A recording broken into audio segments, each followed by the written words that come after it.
Você não pode usar um texto para fazer dele uma doutrina, uma verdade. Um único texto não pode. Você tem que ver o contexto, você tem que ver a situação do povo judeu. Você tem que ver se isso que está lá em Malaquias 3,10 está inserido no Novo Testamento. Porque o Novo Testamento é a nova aliança. Então tem coisas que está no Velho, que não está no Novo. Tudo isso. E aí pega um texto de Deuteronômio capítulo 14. Talvez na versão de vocês está diferente da minha. Mas eu vou ler aqui ele. E aí depois eu vou falar como que está na versão de vocês. Diz assim, olha.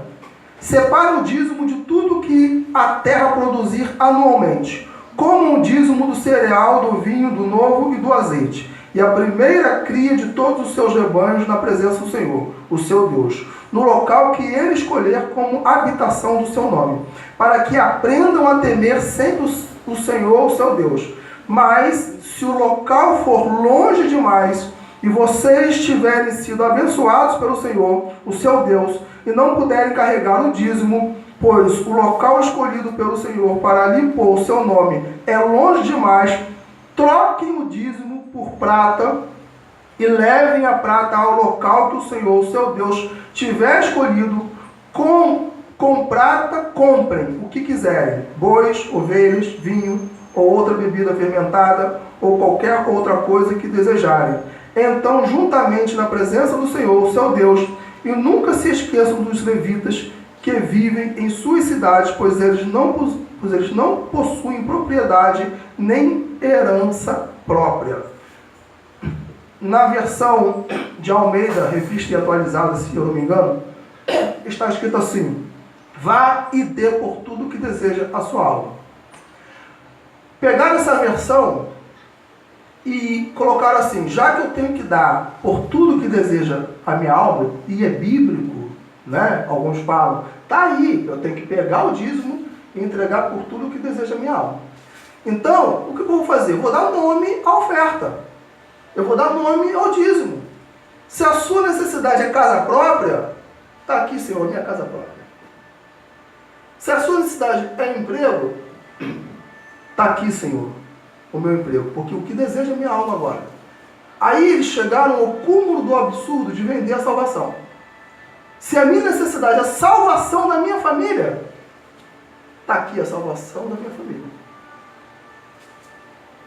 Enquanto que a Bíblia é clara em dizer que Jesus já pagou o preço, já pagou todo o preço. Não tem mais preço a pagar em dinheiro. Não tem para comprar a salvação de ninguém. Deus é insubornável, nós iremos ver isso mais à frente. Ninguém suborna a Deus. E aí pegaram esse texto aqui que está numa única versão, porque existem diversos tipos de versões, e aí falaram, olha aqui, gente, Deuteronômio capítulo 14, versículo 22 a 29, diz assim: e dê por tudo que deseja a tua alma. Gente, se está aqui, parece ser tão claro, é bíblico. E ainda que fosse, deixa eu falar uma coisa, ainda que isso fosse verdadeiro, isso foi antes de Jesus vir. Quando Jesus veio, ele já pagou o preço. Em Cristo Jesus somos mais do que vencedores. Não é nos dízimos e nas ofertas somos mais do que vencedores. Hoje se compra tudo com dinheiro, com dízimos e ofertas. Compra-se cura, compra-se salvação, compra-se emprego, compra-se casa própria. Quando a gente lê nessa versão, que é a versão, nova versão, chamada NVI, nova versão internacional, e as principais versões, as versões mais aceitas, a King James, a Nova Jerusalém, está exatamente assim. Ó. Troquem o dízimo por prata e levem a prata ao local que o Senhor, seu Deus, tiver escolhido. Com prata, compre o que quiserem comer. Não é você pegar e dar por tudo que deseja a tua alma. O que está falando é o seguinte: você está com vontade de comer o quê? Você está com vontade de comer boi? Você está com vontade de comer vaca? Você está com vontade de comer um carneiro? Você está com vontade de tomar um vinho? Então você vai lá no local onde o Senhor mandou entregar o dízimo e você vai comprar isso para comer e vai oferecer aos levitas e aos pobres. Alguns teólogos dizem que no Velho Testamento existiam 3 tipos de dízimo. Em tese. Existiam 3 tipos de dízimos e um deles seria exatamente esse, que também serviria para ajudar os pobres e os necessitados que não tinham o que comer. Ou seja, ainda que isso fosse verdade, é uma emenda ao texto. O que é emenda? Emenda é aquilo que se colocou que não existia. E é uma exceção, porque o texto lá atrás diz o quê? Se o dízimo for pesado. Se você não conseguir levá-lo todo. Deu para entender? Hoje em dia, todo mundo consegue trazer o dízimo. Você não pega $1 milhão ou 10 milhões, né? Enche um carro e traz para a igreja. A continha, hoje em dia tem até máquina, né? E pum. Aqui está falando, se você não conseguir levar, ou seja, era uma exceção. Era algo esporádico, ou seja, era uma emenda à Constituição acerca dos dízimos daquela época. Não era regra. Provavelmente, os judeus faziam de tudo para seguir de acordo com o que determinou a lei, levar os dízimos aos sacerdotes. E o que eram os dízimos? Era dinheiro? Era prata? Não. Era a agricultura. Era arroz, feijão, carne. Era aquilo que eles plantavam, era aquilo que eles colhiam. Então isso era o dízimo. Então isso aqui é o que? É uma exceção. É uma exceção, é uma coisa rara. Dentro de uma situação em que as condições não davam para levar o dízimo, porque se colheu tanto, né, que não tinha carro suficiente, que não tinha veículo suficiente para poder levar. Alguém está entendendo? Amém. Agora vamos a um outro texto que nós iremos fazer uma exegese dele, que está em 2 Coríntios, capítulo 8. 2 Coríntios, capítulo 8, versículo 16 a 22. E depois o capítulo 9, que se não me engano que é o que fala sobre a semente, do versículo 1 ao 15. Diz assim em 2 Coríntios capítulo 8, versículo 16 a 22. Eu estou lendo todo o contexto exatamente porque estamos aprendendo que não podemos tirar nenhum texto fora de contexto. A coleta para os crentes da Judéia. Aqui já começa a interpretação. Já no tema já começa. O que o apóstolo vai falar aqui? Da oferta que ele ia levar para os pobres, para os crentes da Judéia.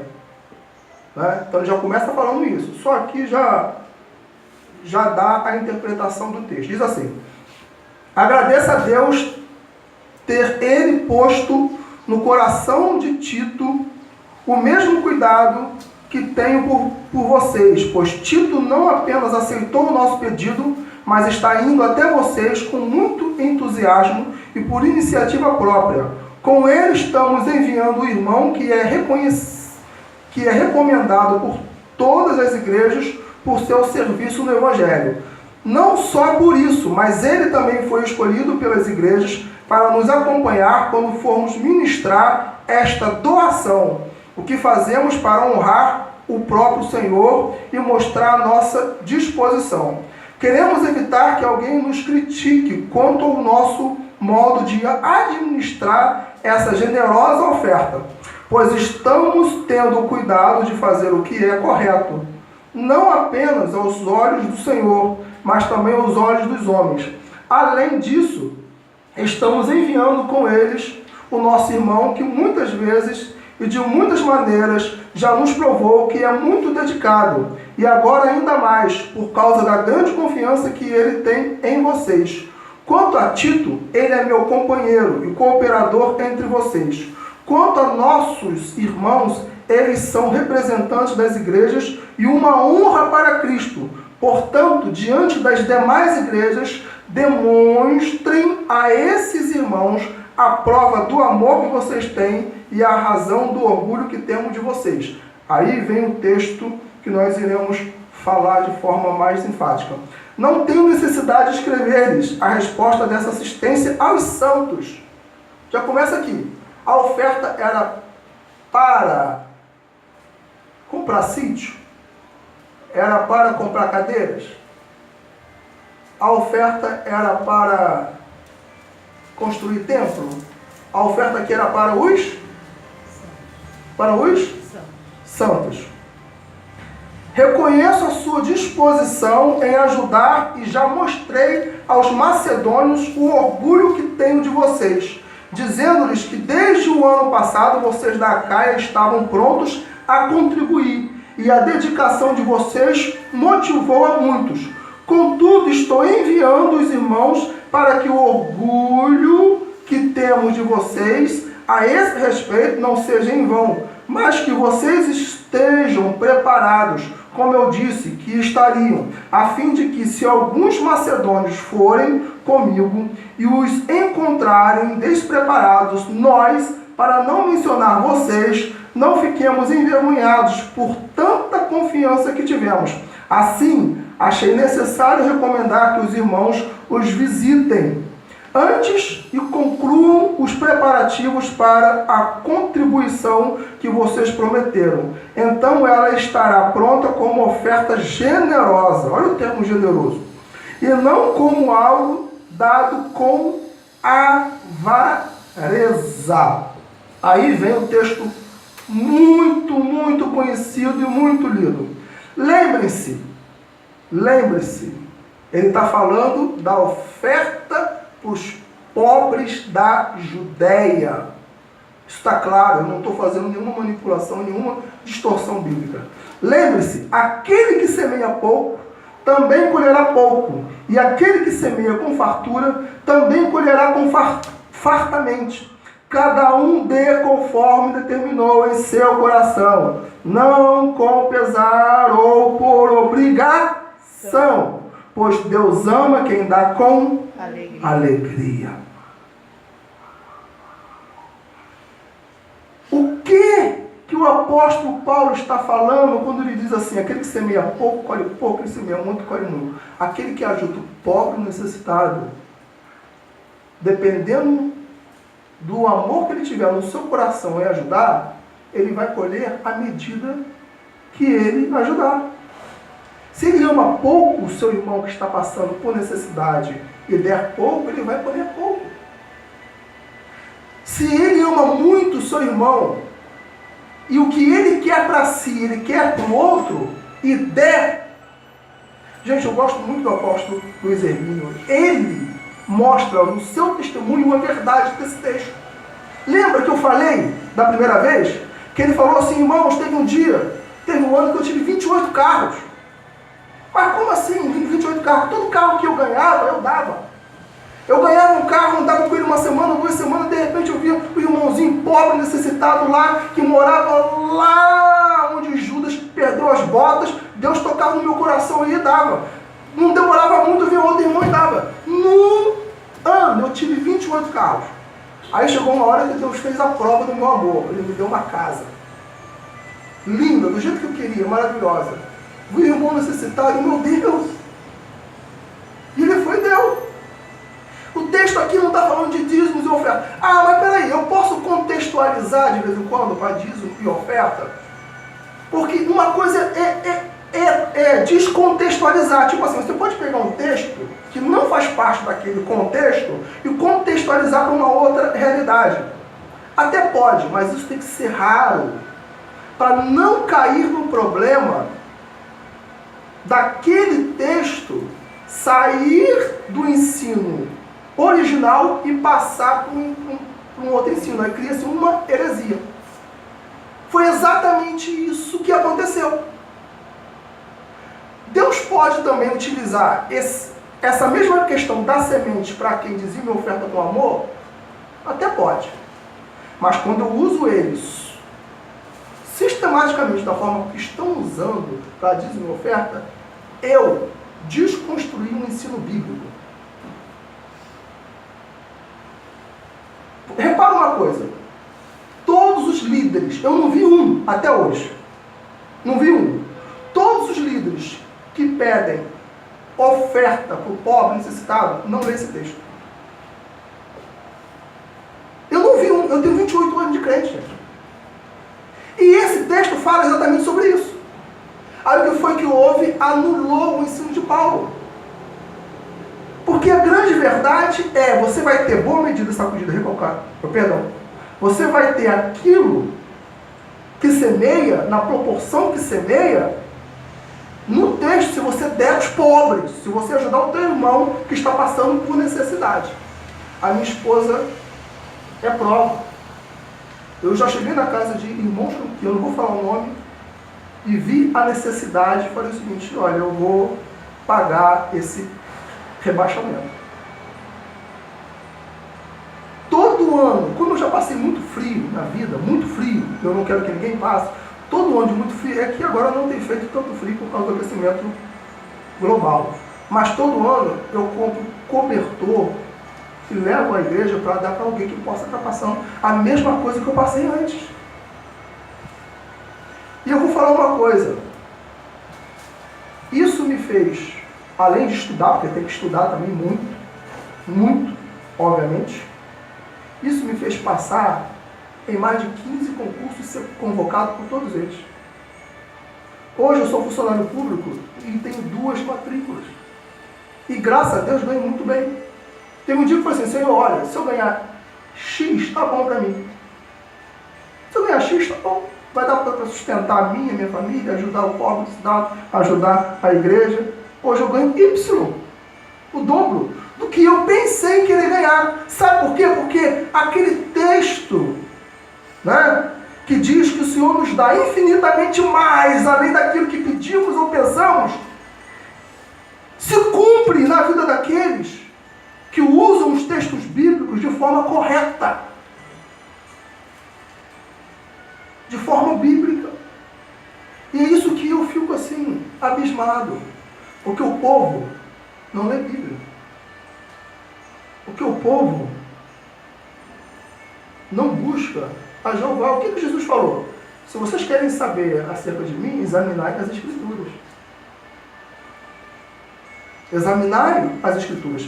Aí aqui, ele fala uma coisa bastante interessante. Cada um contribua não por necessidade, mas com alegria, porque Deus ama aquele que dá com alegria. Esse termo necessidade é um termo muito obscuro. Cada um contribua não por necessidade. Porque até agora eu não achei um teólogo que tem uma definição realmente clara do que Paulo quis falar acerca dessa necessidade. Provavelmente, como ele revelou acerca do princípio da semeadura, ele revelou, porque há um princípio da semeadura. Isso existe. Tudo aquilo que o homem plantar, isso ele colherá. Isso existe em tudo. Então, provavelmente, quando ele ensinou acerca do princípio da semeadura, ele ficou com medo que alguém ajudasse. Isso é uma tese minha. Opa, já que eu estou necessitado e eu vou colher muito, então eu estou necessitado, eu vou colher muito, então eu vou dar muito, ou seja, eu tenho necessidade a ser suprida. Aí o apóstolo Paulo talvez fale assim: opa, não por necessidade, calma aí, você pode até ter necessidade, mas você não vai depositar, você não vai ofertar, porque você sabe que vai colher muito. Você vai ofertar porque você tem alegria de ajudar o pobre necessitado. E mais, Deus ama aquele que dá com alegria. É uma coisa lógica, dentro do texto que estamos lendo. Quem está entendendo isso, diga amém. Quem está entendendo isso, diga amém. Glória a Deus. Tem um outro texto que usam muito, Provérbios capítulo 11, versículo 24 e 25. Vamos ler Provérbios capítulo 4 e 25. É um texto bastante interessante. Provérbios 11, versículos 24 e 25.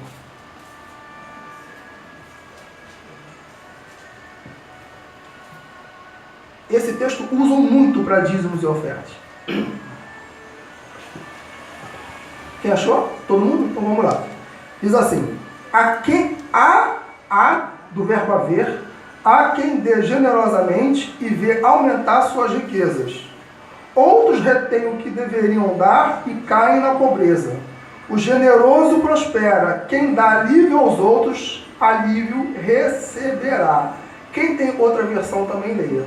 Alto, para a gente escutar.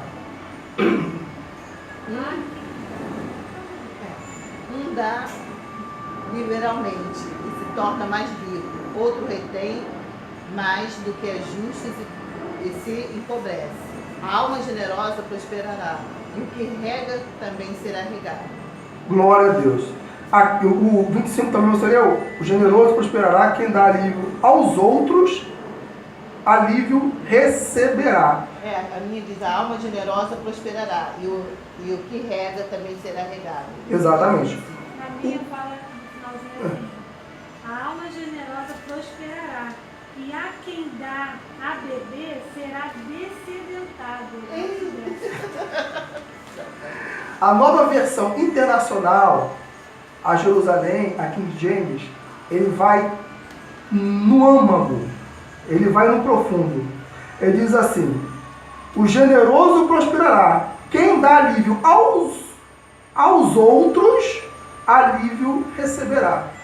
Quando ele fala aqui no versículo 24, há quem dê generosamente e vê aumentar suas riquezas, outros retêm o que deveriam dar e caem na pobreza, ele está falando também na ajuda ao pobre e ao necessitado. É simples. Aí o que fizeram com a igreja hoje? Pegaram todos esses ensinos e transformaram para dízimos e ofertas. E estes não são destinados à ajuda aos pobres. Não são. Só a construção de templos e compra de materiais, de templos, de propriedades e grandes construções. Você está vendo como distorceram o ensino do dar, o ensino de ser generoso?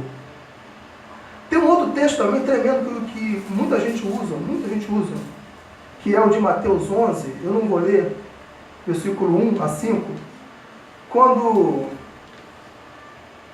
João Batista envia 2 discípulos. Ótimo, beleza. João Batista envia 2 discípulos para perguntar a Jesus: Jesus, tu és aquele que esperamos ou esperamos outro?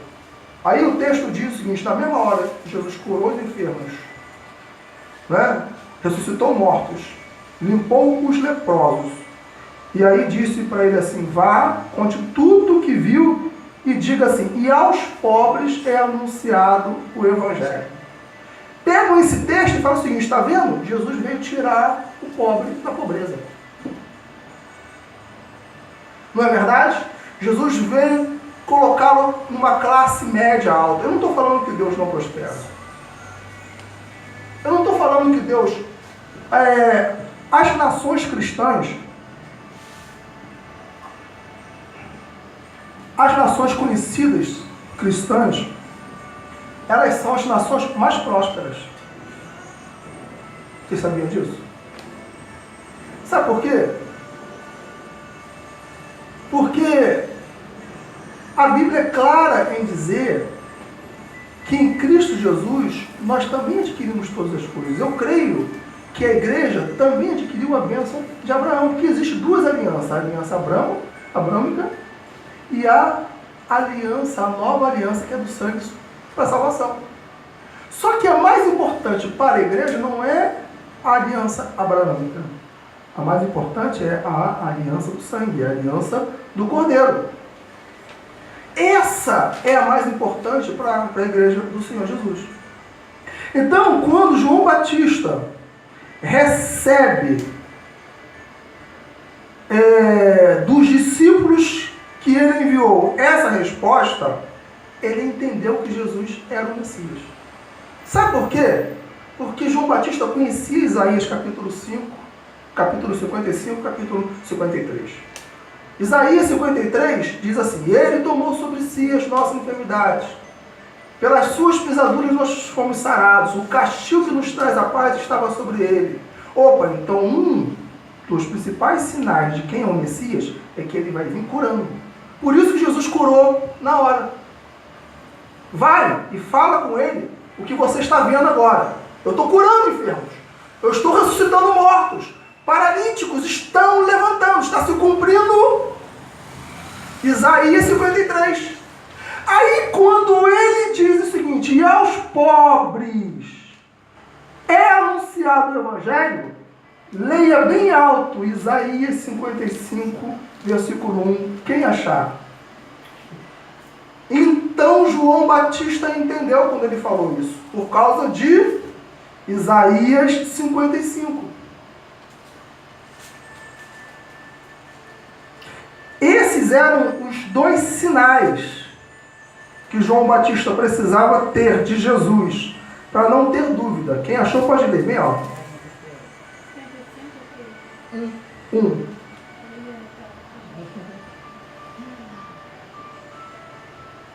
Ó vós, todos os que tendes sede, vinde às águas, e os que não têm dinheiro, vinde comprai e comei.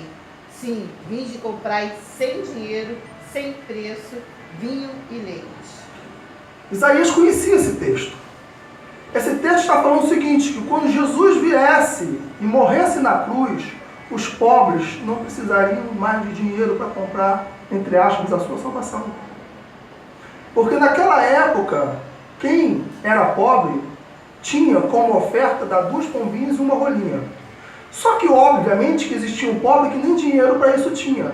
Aí eles eram o quê? Eles eram discriminados perante os fariseus, saduceus e a sociedade. Por isso que os apóstolos ficaram perplexos quando Jesus falou assim: é muito difícil o rico entrar no reino dos céus. Porque eles entendiam o quê? Eles entendiam que quem tinha dinheiro tinha mais condições de ir para o céu. Tinha mais condições de ser salvo. Tinha mais condições de ter bênção de Deus. Aí Jesus falou assim: calma aí, opa, alto lá, está chegando a hora. E o momento é agora, que os pobres terão a mesma condição de ir para o céu, porque eles não vão precisar pagar mais nada. Eles não vão mais precisar comprar rolinha e nem pombinha para ofertar. Eu sou a oferta deles. Eles não serão mais discriminados. É isso que Jesus está ensinando com o texto. Então vem líderes, pega esse texto isoladamente e diz o seguinte: que Jesus veio também para acabar com a nossa pobreza, para acabar com a nossa dificuldade. Eu li semana passada um texto, se eu não me engano foi o de Tiago, o apóstolo Paulo falando acerca do tratamento que a igreja estava dando aos ricos e aos necessitados, e ao tratamento diferenciado que a igreja estava dando aos pobres. E ele fala uma coisa tremenda. Ele fala o seguinte: porventura os ricos não vos perseguem? Porventura não escolheu os pobres deste mundo para serem ricos na fé? Paulo tinha consciência de que Jesus não veio dar riquezas. A principal função de Jesus não é dar prosperidade, embora ele prospere. Então ele não fala o seguinte: Deus não escolheu os pobres deste mundo para enchê-los de bem. Ele não fala isso. Deus escolheu os pobres deste mundo para serem ricos na fé. Ou seja, o apóstolo Paulo diz o seguinte: Jesus não veio mudar a condição social humana de ninguém. Ele pode fazer isso. E ele quer fazer isso. Mas a aliança do sangue do Cordeiro, ele veio com o intuito principal de salvar o homem. O que a Bíblia diz? Porque Deus amou o mundo de tal maneira que deu o seu Filho unigênito para que todo aquele que nele crê fique rico, tenha dinheiro, muita prosperidade, para que todo aquele que nele crê não pereça, mas tenha a vida eterna. Esse é o tema central do Evangelho. É por isso que o apóstolo Paulo, e aí ninguém usa esse texto, diz assim: e por muitas tribulações me importa entrar no reino dos céus. Quando eu preguei aqui um dia, não é que Deus quer nos dar tribulação. É que o apóstolo Paulo sabia que esse mundo ia ser tão ruim de viver nele, que ia chegar uma hora que aqueles que tivessem a teologia da prosperidade no seu coração não ia suportar viver em tribulação. Então, ele faz o quê? Ele prepara o povo. Ele prepara a igreja. Tanto daquela época quanto na época de hoje. Ou vocês acham que a economia global vai melhorar? Ou você acha que o Brasil vai melhorar? Estamos no princípio das dores. No princípio das dores, revela que as dores se tornarão mais intensas.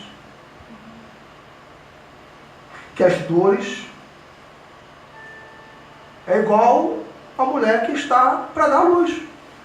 O que são dores de parto? Ele vai vindo a cada 30, 40 minutos, aquela dorzinha fraquinha. Depois vai aumentando.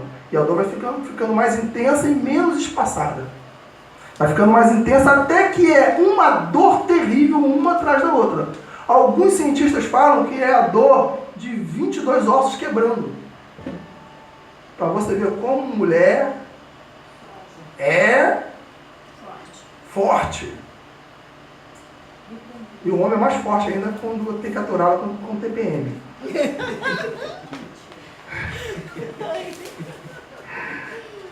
Então, a ideia de Deus é criar uma igreja e formar uma igreja que esteja 100% dependente dele. Que não confie no dinheiro e que pregue a palavra de Deus da forma como ela é. Isso não significa que a igreja não possa falar em prosperidade. Não é isso. Ninguém está falando isso. Isso significa, e é bom ser entendido, que a igreja, o foco dela não é prosperidade. Eu gosto muito de Colossenses capítulo 3. Ele revela qual é que tem que ser o pensamento da igreja. Se já ressuscitastes com Cristo, buscai as coisas que são da terra, de cima. Pensai nas coisas que são da terra, de cima, está lá no texto. Porque a vossa vida está escondida com Cristo em Deus. Eu costumo falar que no Velho Testamento Deus prometeu aos judeus a Canaã terrena. No Novo Testamento Deus prometeu à igreja a Canaã celestial. Então vai chegar uma hora, como eu preguei aqui, sobre um evangelho, 2 ou 3 mensagens, que nós podemos trazer uma mensagem de vitória, de triunfo. Hoje você vai avançar, hoje você vai prosperar, hoje você vai conquistar. Vai chegar uma hora que a gente pode fazer isso. Mas essa mensagem tem que ser exceção. A mensagem foco da igreja é o céu, é a realidade do inferno. A mensagem forte da igreja é a vida espiritual, é lutar contra o pecado, é amar o próximo, é amar o necessitado. Essa é a mensagem forte da igreja. Por isso que nós estamos começando voltados para a cruz, tentando desconstruir mentiras. E não é fácil. Porque, gente, como foi difícil eu entender isso. Quando Deus começou a trazer essas verdades para mim, meu Deus, eu vou com minha esposa, eu jejuei uma semana sem comer quase nada. Eu subia ao monte, ficava, Deus não pode ser, e fulano, e cicrano. Gente, tem aquele pastor famoso da televisão que prega sobre semente. Gente, o camarada ganha muitas almas, olha só quantas almas ele está ganhando com o dinheiro que ele está recebendo de oferta, de dízimos. Ele prega aqui, ele prega lá e tudo. Ele tem jatinho, ele pode ir. Só que ele está fazendo isso ensinando mentira, pregando mentira. E por mais que o ministério dele prospere, vai chegar uma hora que eu vou requerer dele. Porque diz Mateus 24, muitos me dirão naquele dia, mas Senhor, em teu nome expulsamos demônios, mas Senhor, em teu nome fizemos prodígios, sinais e maravilhas. E Jesus vai falar assim, apartai-vos de mim, malditos, para o fogo eterno. 11 horas. Glória a Deus. Estamos quase terminando. Eu quero terminar falando acerca de duas coisas. Primeiro, oferta de sacrifício não existe. Se cumpriu na cruz. Hebreus, capítulo 10. Vamos abrir lá em Hebreus, capítulo 10.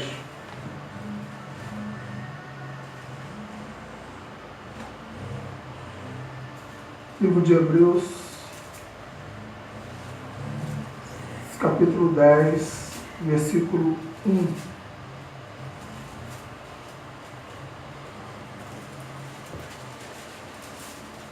Diz assim, olha só o tema. O sacrifício de Cristo é definitivo. Então já começa pelo tema. A lei traz apenas uma sombra dos benefícios que hão de vir, e não a sua realidade. Por isso, ela nunca consegue, mediante os mesmos sacrifícios repetidos ano após ano, aperfeiçoar os que se aproximam para adorar. Se pudesse fazê-lo, não deixariam de ser oferecidos, pois os adoradores,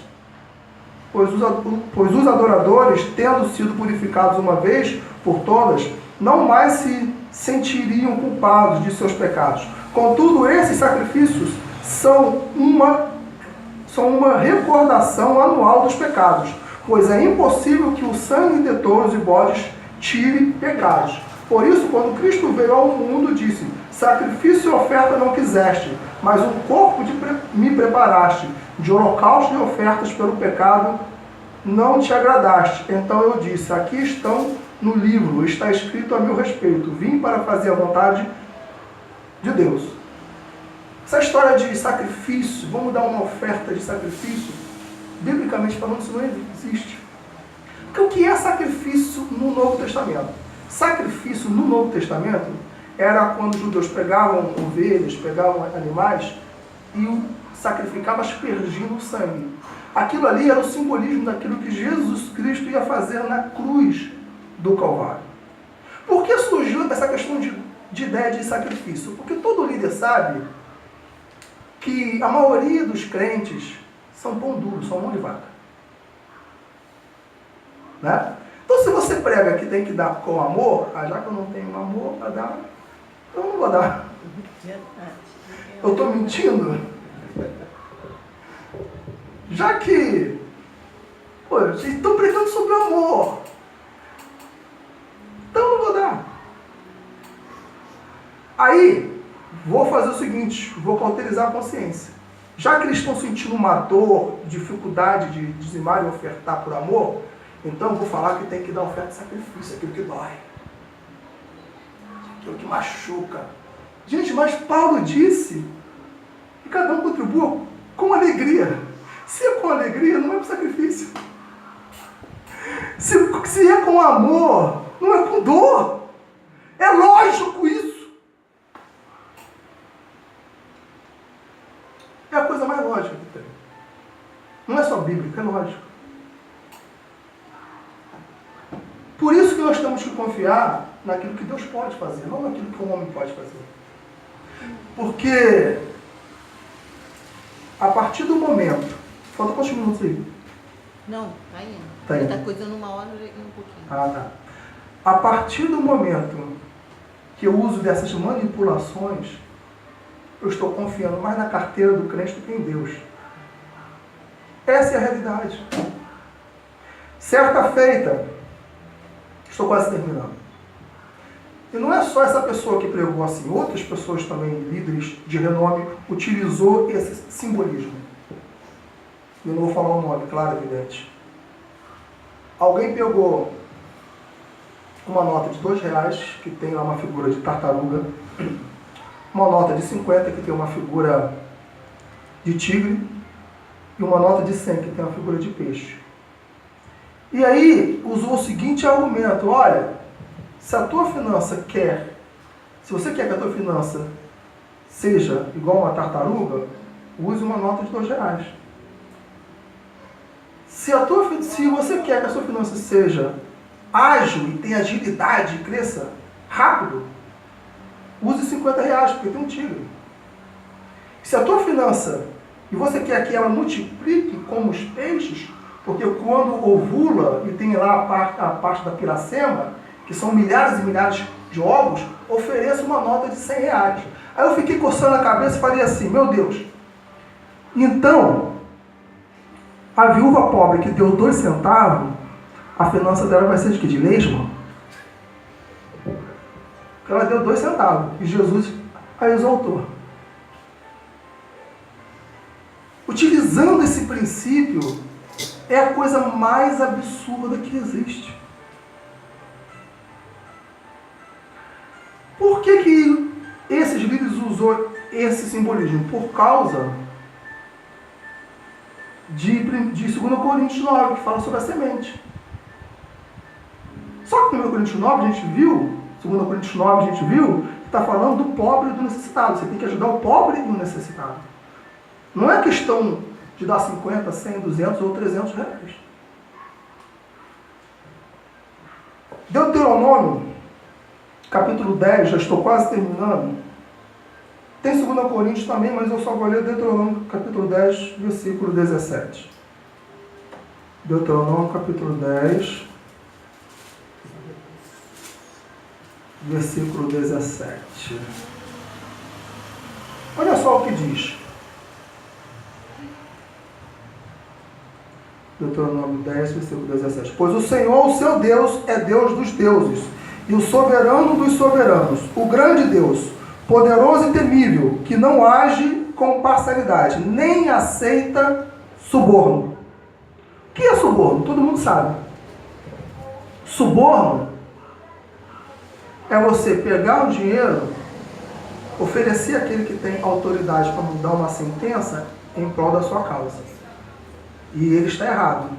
Ele não pode fazer isso. Você está oferecendo dinheiro para receber algo em troca. Isso é suborno. E a Bíblia é clara em dizer que a salvação é de graça. Que as bênçãos de Deus você não pode comprar. São de graça. Então, se você pega seu dinheiro, tenta transferir dízimos e ofertas para subornar Deus, para ele fazer coisas que ele não pode ir contra a palavra, você está subornando ele.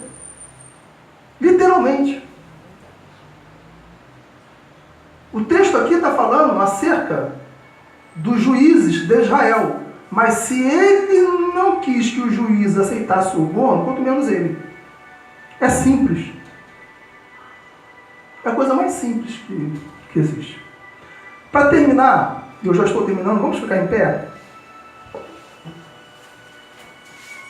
Todo mundo... Eu li aqui, se eu não me engano, da primeira vez, aquele episódio. Vou terminar com isso. Espero que eu consiga gravar. Aquele episódio em que se converteu um homem chamado Simão, encantador. E diz o texto que eles, vendo os apóstolos, que o Espírito Santo era dado pela imposição de mãos, ele queria esse dom. Ele queria que se tiver ele teria que ter a capacidade de, pela imposição de mãos também, receber o dom de fazer com que as pessoas recebessem o Espírito Santo. E aí chegou para os apóstolos e falou assim, quanto custa isso? Eu tenho dinheiro, toma. Se fosse no tempo de hoje, provavelmente alguns iam falar o seguinte, olha, assim dessa forma eu não aceito, mas dê como oferta. Lembra daquele que eu falei? Olha, você comprar a rosa ungida, eu não quero. Você comprar o óleo, eu não quero, mas dê como oferta. Para cauterizar a mente. O que eles falaram, os apóstolos? Seja o teu dinheiro contigo para perdição. Aí ele fala uma coisa que é tremenda. Ele diz assim, porque cuidais, olha só, porque cuidais, adquirir por meio dele quem? Do dinheiro, o dom de Deus. Ele está falando o seguinte, não tem como adquirir bênção de Deus por meio do dinheiro. Você não pode comprar. Por isso que o apóstolo Paulo, mesmo falando lá da questão da semeadura, ele teve cuidado de falar, olha, por amor, olha, é por alegria, porque ele tinha o medo de que alguém entendesse que se podia fazer barganha com Deus, de dizer o toma lá da cá, e não é. Agora, deixa eu falar uma coisa, você não é obrigado a ter o entendimento que nós estamos tendo. Eu costumo falar que nós podemos viver bem mesmo na discordância. E, aliás, ninguém concorda 100% com tudo, em tudo. Não existe. Mas você, ao menos, tem que fazer igual Maria. Ouvir algumas coisas de Jesus e, como não entendia ou não concordava, guardava no coração. Guarda no coração. Vai pesquisar mais. Vai buscar mais a Deus. Talvez você ainda esteja em dúvida. Porque eu fiquei 1 ano tentando argumentar com Deus, dizendo, não, isso que o Senhor está me dizendo, eu não aceito. Porque tem algumas figuras que estão na mídia e que pregam confiança no dinheiro, mesmo falando que confia em Deus.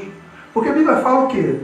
A boca fala do que o coração está cheio. Você pode falar o seguinte, eu não amo dinheiro, mas se você fala só nele o tempo todo, se você vive para ele, você está amando mesmo sem falar. Porque é pelas suas práticas que a gente vê o que você ama, não é por aquilo que você diz muitas das vezes. Se você fala textualmente assim, eu amo, você está batendo na mesma tecla. Então a nossa ideia, a ideia de Deus para a igreja, não é só o ministério voltados para a cruz. É para a igreja do mundo. Gente, você não sabe a quantidade de profetas que Deus está levantando. É muita gente. Eu falei, escrevi no Face o seguinte, não sei se você é igual a mim, que procura assistir e ler coisas que contradizem o que eu creio. Porque quando você lê e escuta coisas que contradiz o que você crê, acontece 2 coisas. Número 1, ou você fica mais convicto de que o que você crê é certo, ou você descobre que alguém te enganou. E é exatamente isso que na maioria das vezes acontece. Eu acredito, meu querido, do fundo do meu coração, que eu podia falar muito mais. Muito mais. Utilizar muitos outros textos que você não tem ideia. Só que nós temos ainda mais 7 subtemas que nós vamos descartar pelo dia da prosperidade, que a gente falou mais ou menos. Eu poderia falar de como ela nasceu, quando que ela nasceu, usar aqui diversos exemplos. No Brasil, a teologia da prosperidade tem mais ou menos uns 30 anos. O Evangelho tem 2000 anos. Mas ela veio de forma contundente e mais profunda de 15 anos para cá. Quer dizer, todos os outros pastores estavam errados quando pregava que tinha que dizimar e ofertar por amor? Eu poderia falar de homens que eu amava, que eu orava por eles e jejuava por eles. E que, na minha visão, são falsos profetas, mas que eu não posso falar aqui. Eu quero que você entenda, igreja, que estamos no tempo do fim. E que eu acredito que nos últimos dias Jesus ia ter que espremer a noiva, lavar a veste dela, para que ela tivesse condições de entrar no reino. Os próximos temas, o próximo tema que nós estaremos estudando é um tema muito oportuno, porque nós fomos muito, como é que eu vou dizer, muito bombardeados, valorizar mais as estratégias do que o Evangelho. Aí nós estaremos falando aqui sobre muitas estratégias que a igreja está usando hoje para evangelizar. Como, por exemplo, o funk gospel, a dança do passinho, como, por exemplo, o M12, o G12. Obviamente, a gente não vai falar que todas essas estratégias são ruins. Existem coisas boas nelas. Tem coisa até que pode-se fazer. Mas nós iremos fazer como, nós iremos dizer aqui como estão evangelizando mais a estratégia do que o Evangelho. E como muitas dessas estratégias, Jesus tem nojo delas. Deus tem nojo delas. Então nós estaremos aqui na próxima ministração com o subtema não valorizar mais as estratégias do que o Evangelho, né? E aí dentro dele nós vamos falar sobre a pós-modernidade, né? Como a igreja se inseriu na pós-modernidade. O que é isso? Você vai saber o que é pós-modernidade. Amém?